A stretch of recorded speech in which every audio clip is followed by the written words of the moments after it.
So I click continue. Yes.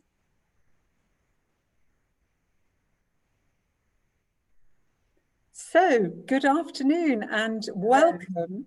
Thank you. My very, very special guest, Valerie Mendes. Valerie, I'm delighted to be able to speak to you this afternoon. A, because I've really enjoyed reading your books, and B, because you are a local resident. Yes, so very local. very local. So I'm actually sitting at Blenheim this afternoon, and you're just really a few hundred yards away. Yes, down the road. Down the road. And the reason that we're chatting this afternoon is because you've written several books, and I'll ask you about your background in a moment. But there's one book in particular that has Blenheim almost at its centre. Very much at its centre, yes. Yeah. But before we come on to that, if I may, can you tell me a little bit about how you came to get to this point in your career, Valerie? So I started writing when I was 6. I had my first short story published in my school magazine, for which I'm incredibly grateful. It was about 6 lines long, but it was published. And I can remember sitting at my kitchen table thinking I was writing an essay for class. And I was describing the baker's shop and the scent of new baked bread and autumn leaves. And I can remember the feeling of dipping a pen in ink and putting it onto white paper and thinking to myself, do you know, I really love this. I think I'm going to be quite good at it. And this is what I want to do. So, and you were 6 when very early on, I had long plaits, and I can remember sitting there with one of the plaits in my mouth, thinking, writing with one hand and chewing this plat with the other, and thinking, do you know, this is wonderful. I can choose whatever I want and put it on the paper and make it come to life so that other people want to read it too. I mean, what an imagination for such a small child. Yes. And where did you go from there? So you had this first taste of, yes, I like this. I like seeing it in print or whatever. I mean, I just wrote for the school magazine whenever I could. Yeah. And it was usually a short poem or a very short feature. So the length was important, but the fact is that I kept on doing it right through my school career. And my English teacher and the essays that I was writing for her were really very important. And were they fiction? Were they fact? Were they a mixture? Both. I mean, you know, whatever we were told to write, I wrote, but it was a very special. It wasn't a job to do or a chore to do. It was something that I was, you know, rearing to go. And then when you left school, what was the next? I went to university, and that was really a very barren period. If I could have taken a course in creative writing, which of course now you can do in several marvelous places in England, I would have done so, but at that time you couldn't. Right. There was just simply no such thing. So, and then I went up to Manchester and went off to the Caribbean on holiday. And when I came back, I wrote a very short feature about what the process had been like. And I sent it off to someone called Olive Shapley, who was at the time a very famous BBC producer. Right. And she called me in and said, why are you, this is wonderful, but why are you still writing university prose? And I said, what do you mean, Olive? And she said, well, why don't you write as you speak? And that was a huge sort of flash of light for me. Yeah. They'd go away and write me some features, and then you can come in and actually broadcast them. Oh, wow. And on the strength of those, there weren't very many, but there were a few which were really important. On the strength of those, I got my first job as a journalist in London because I had something to prove that I could actually write. Yes, wow.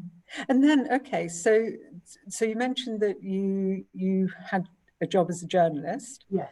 But again, we're still not quite at the author stage, is it? Well, we are. I mean, I worked for Marshall Cavendish in London, and there were 2 part works.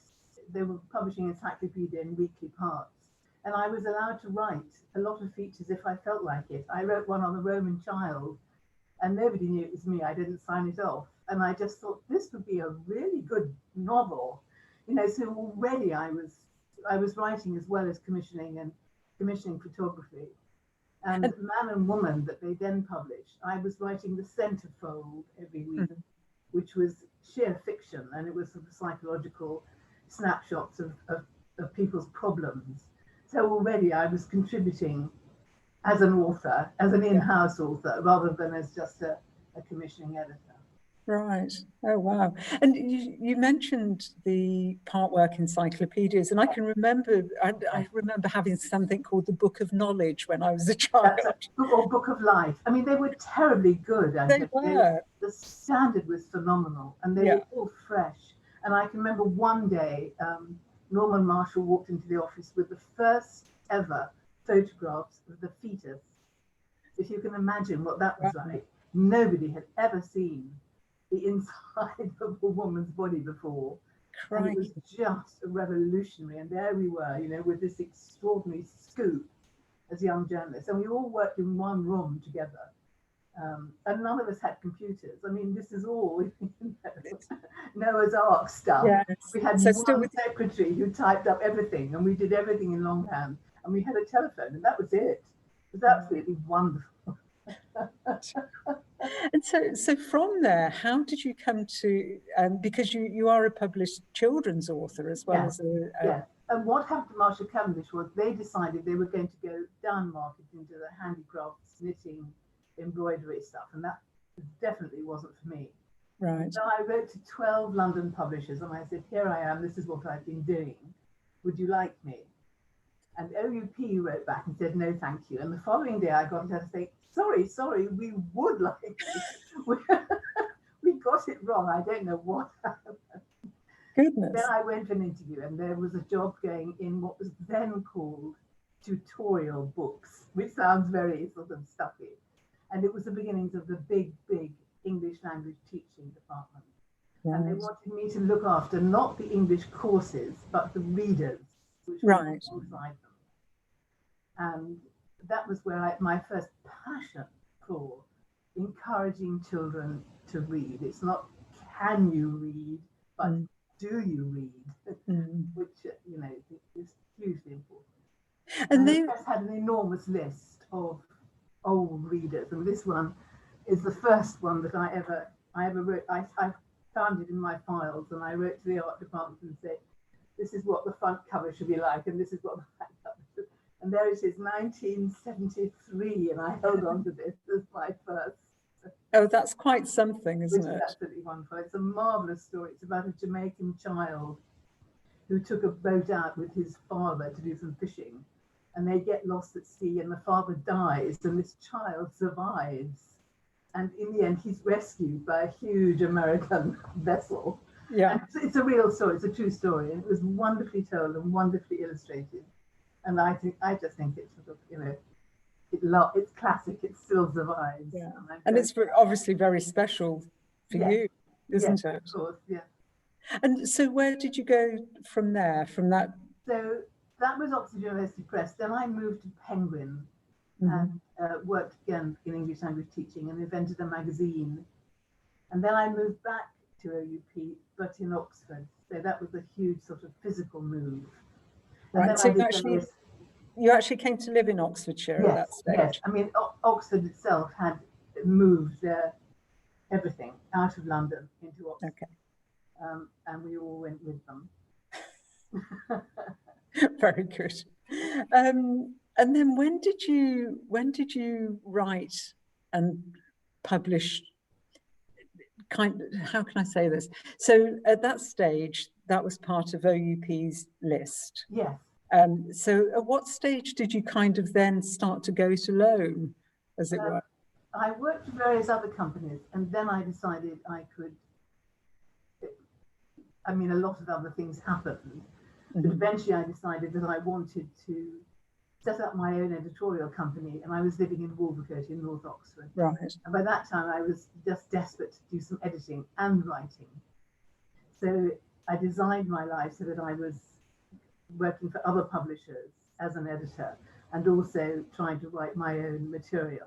And what happened, I did that for 8 years, and what happened was other people's books swamped me. I mean, I had a study that was full of other people's material. And by the time I got to the end of the week, I hadn't written a single word. And there was so the 8th year, I went to see my accountant, and he said, "You've had a marvelous year, Valerie. Look how much you've earned." And I said, "I haven't written a single word of my own. What am I going to do?" And at that point, he said to me, "Well, you know, you've got to decide, because you either earn this fabulous living with other people, other books, or you've got to make the break and do it yourself." Yeah. And so that was where I just decided that I would actually really I sent 2 books back, and I was going to go down to Cornwall. I was going to sell my house in Wolvercote, and with the profits, I would have 2 years in Cornwall just to write my own material. And you felt that strongly about it? Yeah, yes. I mean, I just knew. I think I was in my 60s by then, and I just thought, you know, unless I do something about this, it's absurd, because I'm just never going to write anything. Because my head is full of other people's problems and other people's. And now you've written, you know, you've written several books, but as I say, for the moment, what I'd like to really concentrate on, if I may, is Daddy's Girl. And as I say, it's an excellent book. It's an excellent read. But with my Blenheim hat on, one of the things I love about it is that I read it and I'm at Blenheim. You know, and you describe it so well, and you know, you've researched it so well. And can you just give us a little flavour of give us a synopsis, tell us, what's it about? It's about a girl called Eleanor Drummond, who, when the book opens, is at Somerville College. She's worked her way through school, and she's got a place at Somerville. And it's the story of her coming of age. She goes to Somerville very much as Daddy's girl, very naive, a very limited life. Very suddenly, her father is killed by a stray horse, Sprinter, who comes out of Blenheim on a Sunday morning in the snow, and Walter dashes across the road to rescue the horse, and the horse kicks him, and Walter is dead within 24 hours. But before he dies, he gives his daughter a message to find Moira. Find Moira for me and tell her I'm sorry. And Eleanor hasn't got a clue what her father is talking about, and is deeply shocked when he dies. And after his death, what he was and who he was is uncovered as the plot continues. And that Eleanor has made a promise to her father to find Moira, and that's what she is going to do. And can I just ask you, at what period is it set? 1936. Okay. It's a really important year, because the old king dies in January. The Prince of Wales takes over as king and doesn't want to be king. And by the end of the year, he's abdicated, and we have his younger brother in place, Bertie. How I know that you did a lot of research, and this story of the abdication actually is quite an important part of the book, but also it kind of speaks of your research and how. Well, I'd spent a lot of time, many years, writing Larkswood. Right. Set in 1939, and in order to write a book about 1939, you have to do a huge amount of research in the years that lead up to it. And one of the stories that completely fascinated me as I was researching Larkswood was the story of the Prince of Wales and Wallace. So I read practically every book that's ever been written about her, and I saw a couple of television documentaries as well. Yeah. So by the time I come to write in 1936, I had all the research already done. And in my head, you know, I didn't have to go anywhere to find out, to check on anything. I was just a kind of, you know, I knew it all. And when I met John Forster for the first time, who was the palace archivist, and told him about my plans for the novel, he got very, very excited and enthusiastic, and drove me round Blenheim, saying to me, that would have been there, and that would have been there, and that wouldn't have been there. So I had a feeling of what Blenheim would look like. Right. And it was John who told me about this extraordinary visitors book. I'm just going to bring year up a picture yes. of the visitor's book, and perhaps you can, you're quite right.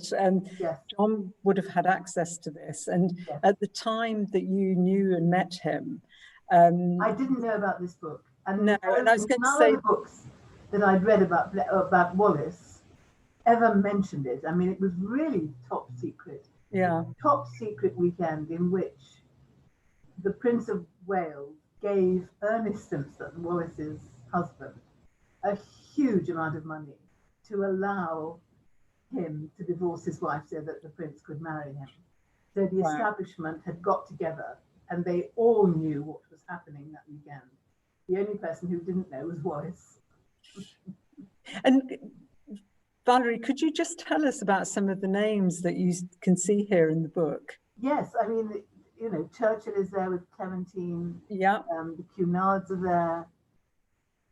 The Coopers are there. I mean, it was really, you know, the most extraordinary collection of top aristocrats and establishment figures who all knew what the weekend was all about, and who may or may not have met Wallace before, but nobody liked her very much. And I've done this one episode written from Wallace's viewpoint, where the Prince of Wales has been drinking very heavily and she's very uncomfortable there. She's not quite sure where she is. She was very much a Londoner, and she was completely out of her depth. I mean, usually she could dominate wherever she went, but this collection of top grade people had outclassed her, and she knew it. Wow. And then Edward arrives and tells her that, you know, what he's done, and she must have been flabbergasted. Absolutely. And I think, as you say, the way the book is laid out as well, you're quite right. You've got this list on the right-hand side of all the guests. I mean, look at her. She's right at the very top. There. Yeah. But not have made his intentions clearer. No, and but also you've got quite a rare thing on the left-hand side, which is actually his signature as king, because of course a few months later he'd abdicated. Yes, he hadn't been crowned, so the whole coronation thing hadn't happened. But his father made it perfectly public before he died. Edward's father said that Edward was going to ruin himself within 18 months after his death. So all this had been predicted, because, you know, high society knew about Wallace. And the extraordinary thing is that England didn't. The press was simply told to pretend she didn't exist. So Lord Beaverbrook, you know, they just pretended. There was nothing about it in the English press. The American press magazines full of the story. Really? In Europe that summer, Edward went on holiday with Wallace and walked around in his shorts, and, you know, Europe was buzzing with the story. It's interesting because they did continue to visit Blenheim from time to time once they were married, you know, in later years. Yeah. And in fact, he has signed the book David, you know, once he was no longer king. Yes. And so it's quite interesting just to see that from time to time. But sorry, just to get back. So how does this fit into Eleanor's quest for Moira? Yes, it's just a subplot, Antonio. Right. Really. But I felt that it was such an extraordinary year, and I wanted to get this plot of Wallace into it somehow. So Eleanor's best friend is Kathleen, who lives in Fishery Cottage. Yeah. And works for the palace kitchens as a cook. And she's engaged to a guy who runs the stables, Sean, who runs the stables. And Kath has an older sister, Maud, who is in service in London. There's Fishery Cottage. Absolutely beautiful. I can remember John driving me around and saying that would have been there. And I thought, right, I'm going to what a marvelous place to live. And many of the episodes between Eleanor and Kathleen actually happen in Fishery. Yes. You know, Eleanor is dashing all over the place because her mother is, you know, having hysterics, and then her mother gets engaged, and all kinds of things happen. And when anything like that happens, Eleanor rushes in to talk to Kathleen. And in fact, they set up in partnership in business. and they run a cafe from Harriet's tea bar, which was, let's see the photograph of Woodstock that we have. Hold on, let's bring that up. There we are. There it is in the 30s. And you can see at the very end of the photograph, that's the beautiful house that the novel is set in. It's where Eleanor was born. And it's one of the oldest houses in Woodstock. It's 1627. It still has the plaque on the door. Absolutely beautiful. And the marvelous thing is it's double fronted. You've got this wonderful front door and then rooms on both sides. And I can remember going in and sitting, having a coffee there and thinking, what a wonderful place to set a book, to set a novel, and using the idea of a cafe, which actually comes back into the story itself. And Valerie, I know from talking to you that not just any place will do for a setting. No, certainly I mean, you travel quite extensively to find the place, you know, the building. Come out of their location. So I find a place, and then the characters come to life within it and around it, or they come in from other places to it. But there has to be a center point to the story, and then I'm happy and I can start. Because even, for example, with Woodstock and with Blenheim, you know, you could have made up, it could have been a fictional town, it could have been a fictional palace or stately home. But I couldn't have done it. I couldn't have written anything. No. Very interesting. And I've just written another novel, historical novel called Beatrice and Alexander. And some of that happens in Tilbury. And I couldn't find a house for Beatrice to live in. And I was in there for a couple of years. I was floundering around until one day someone said to me, go and talk to the vicar. And I went to talk to the vicar. And the vicar showed me her garden. Yeah. That was all I needed. And I was off. That was all I needed because I could actually, it was perfect location. And I, you know, was kicking myself for not having found it before. But the moment I found it, and there were stables there and everything, and the novel was just there. It was absolutely wonderful. So it is extraordinarily important. But the other thing, the interesting thing as well. So, you know, you've got a location. You're physically in the location, and it's right. Yes. But in fact, I'm just going to backtrack a little bit. So before you started writing Daddy's Girl, you were going to write about two Kansas brothers. Yes. What happened? It's a very interesting story. It was Beatrice and Alexander, which I've also just published. And it has in it, for the first time, a pair of American doctors. Yeah. I reached this because it's a book, something about women's infertility. In 1911, there were no such things as you couldn't manufacture babies in the way that we do now. Yeah. And women who did not have children were very often terribly isolated and looked down on and frowned on as being barren. Mm-hmm. And I traced the thread back to America and a marvelous memoir written by a doctor who'd begun as a sort of, canvas in Kansas with a horse and buggy. They used to travel miles to see all the people. That's how real medicine began.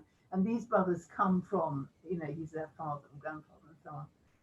And I was trying to work out what American slang would have been like in 1911. And I got myself in a terrible tiz about this. And I can remember one morning rushing in to see Rachel Phipps, who owned the Woodstock bookshop, asking her if she had anything on American slang in 1911. And Rachel just looked at me and she said, why do you make life so difficult for yourself? Why don't you write about Woodstock? So I thought, what? What a splendid idea. That's all I needed. I got out of one problem and landed myself at the But sometimes that's all it takes, that the mind sort of latches onto something. Yeah. And suddenly you've got a whole book there. I can remember being interviewed in Wolvercote about my third children's novel by someone from the Oxford Times.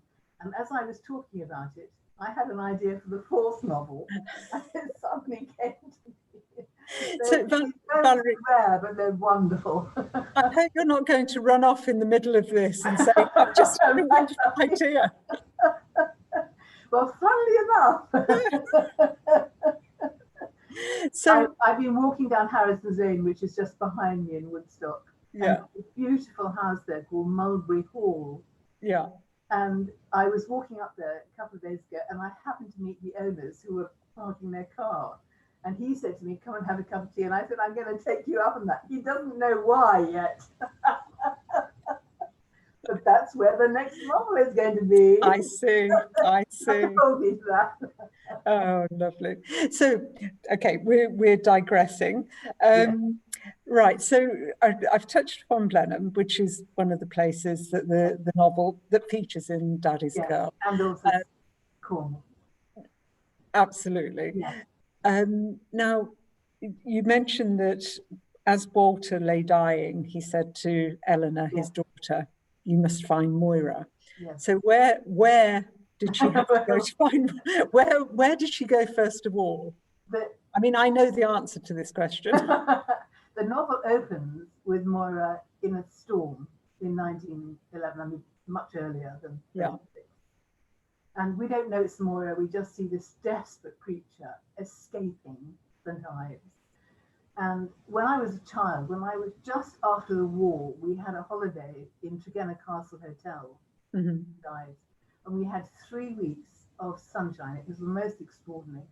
And I had always loved the place, partly because of that. So I set my first children's novel, Girl in the Attic, is in St. Ives. And I'd met John Moran, who used to run the RNLI there. And very late in life, started writing himself a marvelous series of books about Soggy the Bear, which were all illustrated by Michael Foreman. And Phil knew St. Ives like the back of his hand. So when I came to write Daddy's Girl, which of course is set partly in St. Ives, I asked him to read it for me. He ploughed through all of it, bless him, and gave me huge amounts of advice on the buying and selling of property and real detail that nobody else would have known about. And I've set the novel, the St. Ives did the novel, in his cottage, which I call the Hideaway. Yeah. Which was absolutely wonderful, again, because I saw it once, a very, very short space of time, it showed me around. So again, I was working on territory that I knew and absolutely loved. And he was delighted, of course. Would you, as a general piece of advice, would you advise writers to stick to what they know? Or if you're writing science fiction, no. If you're writing fantasy, you can do anything. I love writing picture books. You can take the child anywhere if you've got an illustrator who can fill in the pictures for you. Yeah. It depends what kind of a writer you are and how closely accurate you want to be to where you're setting your people. Interesting. Because I suppose there's always someone that will read it and go, "Well, that's not right." Yes. Yes. I am a stickler for detail, and the more accurate you are, the more confidence you have in the detail that you do select. And you can read and read and read, 25 pages of text from which you will extract one tiny detail, but you know it's accurate. Yeah. In Daddy's Girl, I take Eleanor to Join-le-Pin because that's one of the places that we think Moira has gone to. And I've never been there. And I almost went, and then I wasn't very well and the trip was cancelled, so I had to make it up. And I read Agatha Christie's The Blue Train, in which she writes about Joanne. And I read it because I wanted to see how great master dealt with details. And all she talks about is mimosa. Right. The one French, and that's all she uses it twice, but because she's so selective and accurate, that's all you need. So you don't need tons and tons of detail. You just need to select and stick to it. Interesting. Yes. No, it's excellent. I think that really is a good tip. Okay, so again, going back to Eleanor's quest, so she travels to France, she travels to Cornwall, and of course, as you mentioned, this is a bit of a coming of age novel for her as well, because she did lead a remarkably sheltered life, and then she finds love for the first time, she thinks she finds love. And also, I mean, I got the sense that you're right, she was very much a daddy's girl. And I found her mother really irritating at times. I mean, tell me about... Mothers are like that. Well, yes, we're all guilty of it.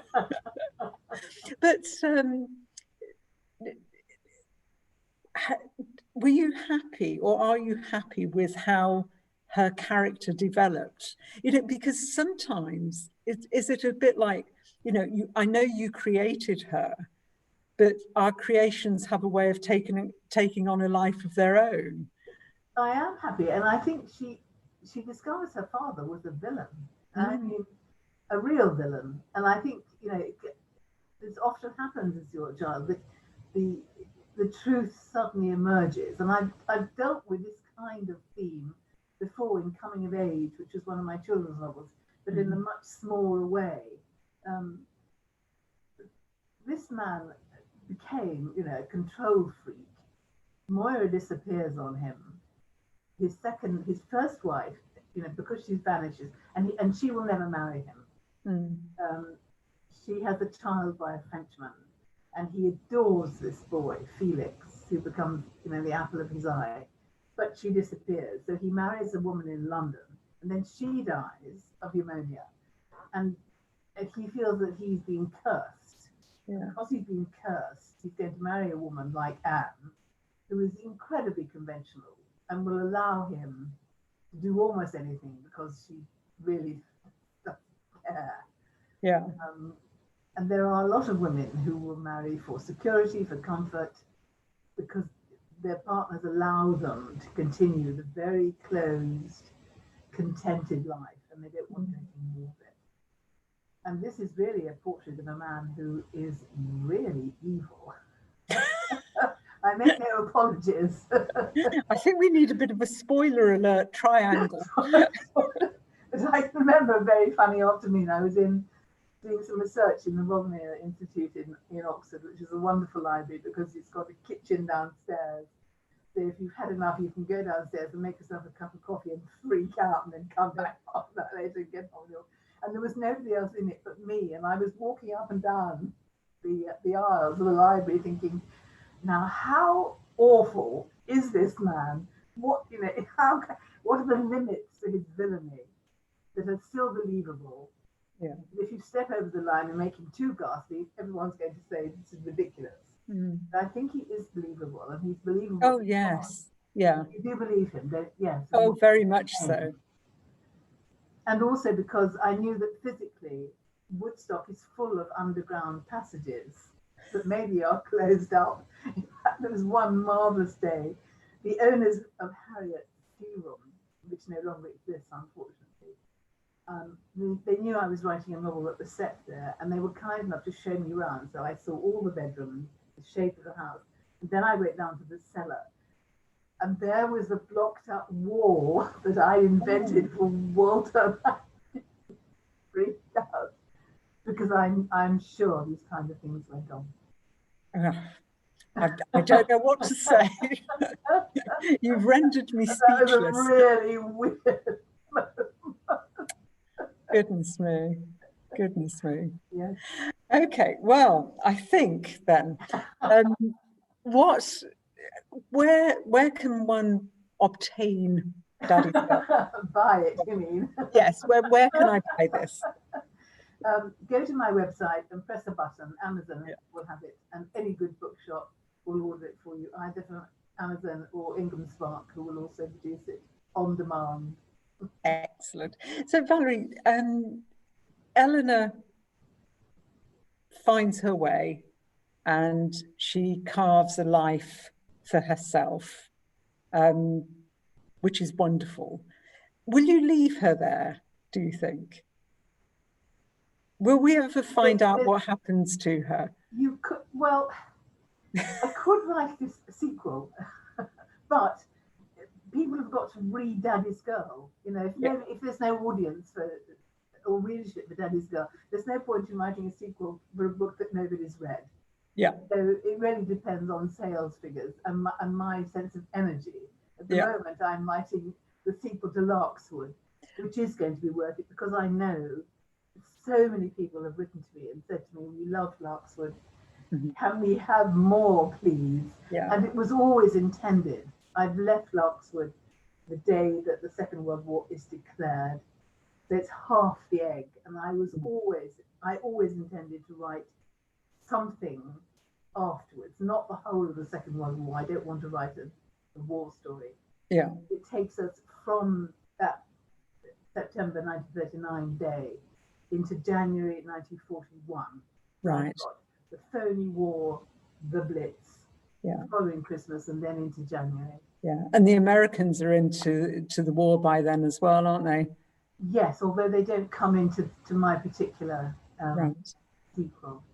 And the two books, so Larkswood and Daddy's Girl, they're not, I mean, they're standalone stories. They're standalone, yes. Okay. I mean, this is the first time I've ever dared to do a sequel because, you know, you can so easily be accused of it's not as good as the first one. Gosh. And if no one has read the first one, people have read the first one, they may not remember it. Yeah. Are you into a new audience? I assume people will have read Larkswood, otherwise the story isn't going to make any sense. So you pick up from where you left off, but then you feed gentle reminders in just to sort of complete the circle before you start the new story. And Valerie, so when will you next come to Blenheim? You come all the time, don't you? All the time. I mean, I walk there all the time. And if I don't walk there, I'm thinking about it. It's most extraordinary because I am so near to it. Yeah. And I've been walking in Blenheim since 1976, which is when I first moved here. So that's a fair whack of time to feel it's your enormous back garden, as it were. It is. So I've seen it in all weathers, and I always feel safe. Good. However dark or whatever the weather is like, it's always possible to walk on the paths. It is the most remarkable place in the world, I think. Yeah, absolutely. So, Valerie, before we leave, you mentioned John Forster, who was our archivist, a lovely man who sadly is no longer with us. But how on earth did you get to meet him? I was talking to one of my neighbours, who is a guy called Taffy. Yeah. Taffy used to work in Blenheim, and Taffy said to me, "Oh, the person you've got to talk to is John." Yeah. So, and that was it. And I wrote to John, and we had lunch, and that was it. I mean, I couldn't stop John talking. That sounds about right. And said to me, "Oh, Valerie, is this going to be a bestseller?" I said, "John, I've hardly started it. Give me time." He just was unputdownable, and he knew so much. And it wasn't that he was looking at, "Hi, John, I miss you. How dare you die on me?"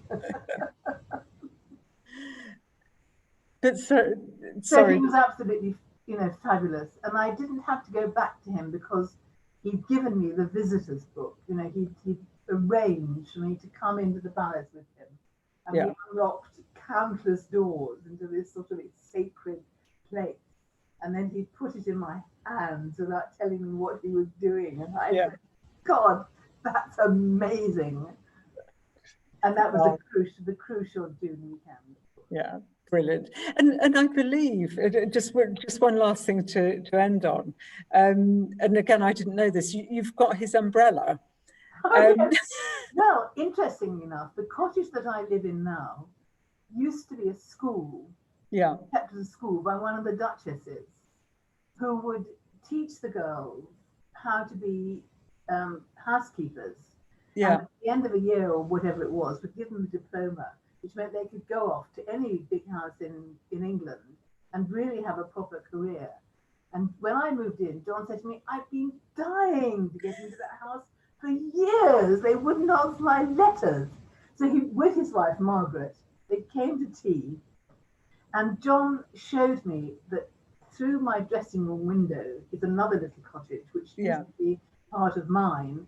And through their roof, you can see the ventilations where they used to do the washing. And the laundry would dry. And John said, look, you can see. Oh gosh, I bet he was beside himself. He was absolutely overjoyed. And he'd come with this enormous umbrella. I mean, I've never seen anything. And when he left it with me, and I rang him up, and John said, I know, you've got the brolly. I shall pop in for it. And he never did. Oh. So I've got it in my Excellent. Hall. It's in safekeeping. John. Well, Valerie, thank you so much for joining me this afternoon. It's been absolutely wonderful.